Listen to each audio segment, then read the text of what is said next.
este bloque destinado a la salud y nos comprometemos, como en cada uno de nuestros programas, bueno, a entrevistar a profesionales idóneos y capacitados y referentes, en este caso a hablar del sueño, de los trastornos del sueño, de lo que podemos leer a través del sueño en neurología. Es un tema muy importante, por eso estamos con el doctor Claudio Aldaz. Doctor, bienvenido a Versión Vanguardia.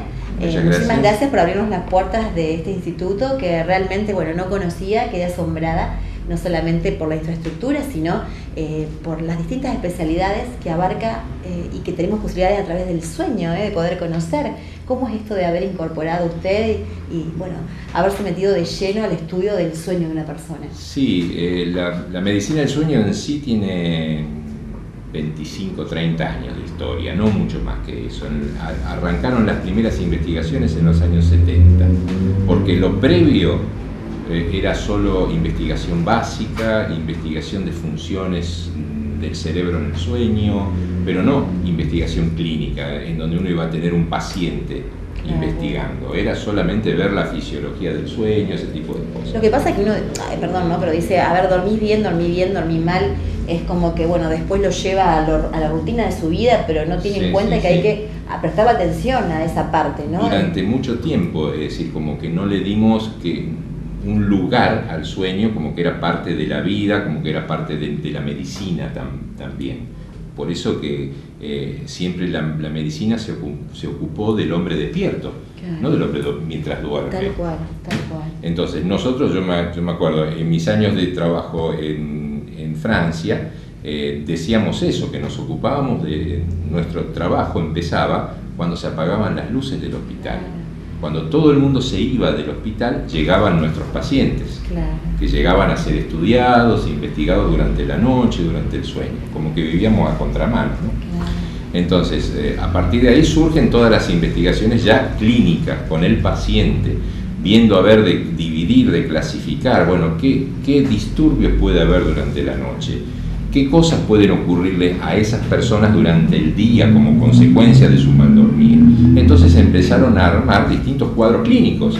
Entonces existen los grandes grupos, los insomnios, por ejemplo, aquellos que duermen poco, o que les cuesta conciliar el sueño, o que les cuesta mantener el sueño que consiguieron, en cantidad y en calidad.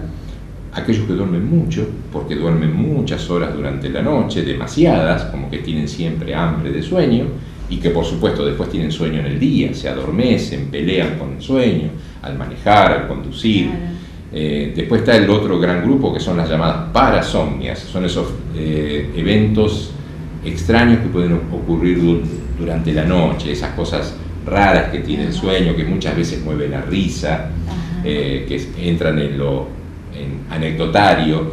Lo clásico de este gran grupo son los sonámbulos. ¿Quién no conoce a un sonambulismo?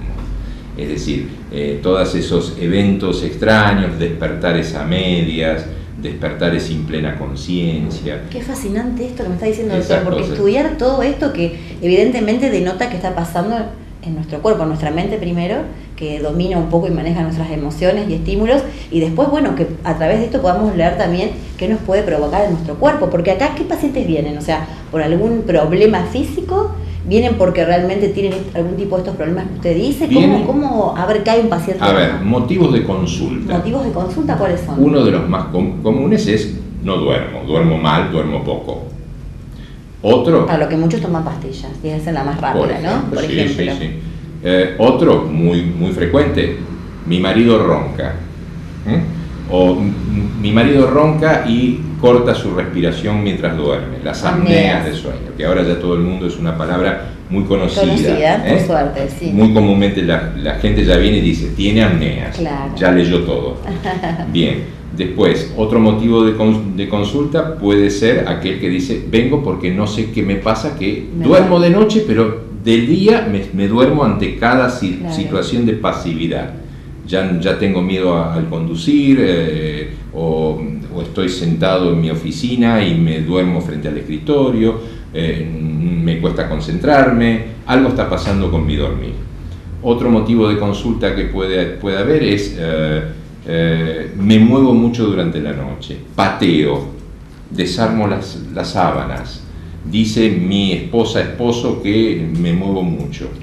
Entonces, ante cosas como esas, ¿qué es lo que hacemos? Como todo en medicina, interrogamos, buscamos datos del paciente o del acompañante, en este caso, que muchas veces nos puede dar información objetiva, y en base a eso decidimos, bueno, clínicamente estamos frente a un grupo, ¿no? Al menos decir, bueno, esto es un insomnio, esto es una hipersomnia, esto es una parasomnia. A través de esta pregunta y de estudios neurológicos. Interrogatorio. Obviamente. Y a partir de ahí decidir, bueno, ¿qué investigación hay que hacer? ¿Qué estudios hay que pedir? Puede ser algún estudio de imágenes, puede que sea que sí, puede que sea un estudio tipo un electroencefalograma, ese tipo de cosas, o lo más común y para las cuestiones de sueño es el registro de la noche. Ver, bueno, que nos muestre el paciente lo que hace en su casa. Que eso no es muy habitual, porque vienen a dormir. Claro, uno hace este tipo de estudios de diagnóstico los realiza. Ahora bien, el estudio de la noche. Nosotros, cuando uno le dice, bueno, tiene que venir a dormir acá. A dormir. Algo extraño, ¿no? Claro. Entonces, bueno, se le explica. ¿Qué vemos en el sueño, doctor? ¿Qué podemos ver? El estudio se llama polisomnograma, polisomnografía. Poli porque vemos varias cosas al mismo tiempo, somno, sueño, grama, gráfico. Entonces, ¿qué es una polisomnografía? Ver al mismo tiempo, mientras una persona está durmiendo, en este caso, su electroencefalograma, su electrooculograma para ver si mueve los ojitos. En el sueño REM se mueven los ojos, por ejemplo. Ver el electromiograma, mio de músculo, con el movimiento de piernas y brazos o el tono muscular relajado o no tan relajado. El electrocardiograma de la noche, el ritmo respiratorio, a ver si hay apneas, por ejemplo, el gráfico de los ronquidos, se dibuja en la pantalla la intensidad del ronquido y la frecuencia que tiene, la amplitud que tiene el ronquido, el movimiento del tórax, del abdomen, la cantidad de oxígeno en sangre, la oximetría se llama eso, porque si yo respiro mal, mi oxígeno viene así y por momentos corto la respiración y mi oxígeno cae. Entonces, todo eso lo estamos viendo al mismo tiempo, mientras la persona duerme o se despierta. Depende de qué es lo que ocurra durante esa noche. Y creo que en un estado también ideal, porque cuando uno hace otro tipo de estudios está siempre presionado desde por estrés hasta por factores externos, que acá, dentro de todo, creo, en mi ignorancia, es decir que bueno, está tranquilo, relajado y dormido, bueno, es como que se puede ver en estado más puro capaz. Y esta es una ventaja de este lugar en particular, que muchas veces la gente lo nota. Por ejemplo, quienes se hayan hecho un estudio de este tipo en una institución, en un gran hospital, sanatorio, con habitaciones tipo hospital, con camas de hospital, es decir, lo viven de otra manera. En cambio, cuando vienen aquí dicen, no, esto es una casa. Claro, todo iluminado. Las camas son camas normales, no son de hospital. Entonces es como que se adapta más a lo que se parece más a lo que es la realidad de la casa de esta persona. Porque lo que se pretende es que esto es un estudio que como preparación es nada. Es decir, siempre que alguien va a hacerse un examen complementario, lo primero que le dan las instrucciones, ¿no? Preparación. Acá tiene que venir a dormir. Ninguna preparación. Tiene que ser lo más rutinario posible para que esa noche sea una muestra realmente representativa de lo que hace en su casa. ¿Y qué pudo ver a través de esto, doctor? ¿Qué se puede ver? Confirmar o descartar ciertas patologías. ¿Qué hacen después al desarrollo de esta persona y a la prevención de un montón de apariciones de enfermedades? Después de ese diagnóstico, si, por ejemplo, si es una epilepsia en el sueño, si tiene apneas durante el sueño, si tiene mioclonías en el sueño, movimientos periódicos, si tiene una narcolepsia, la enfermedad propia del sueño, con adormecimientos inesperados. Es decir, si uno llega a un diagnóstico como ese, a partir de ahí decidimos, como todo en medicina, tratamiento. ¿Hay un periodo de decir, bueno, hay que dormir tantas horas, es lo normal? ¿Hay algo que sea normal? El sueño dicen que es reparador. ¿Esto es así? ¿Hay un tiempo necesario para cada individuo, para cada ser humano? El sueño debe ser reparador, debería ser, fisiológicamente debe ser así. Es decir, y se toma estadísticamente un rango de la normalidad en cuanto a horas. Se dice que nunca tiene que tener menos de 5 horas, ni más de 10.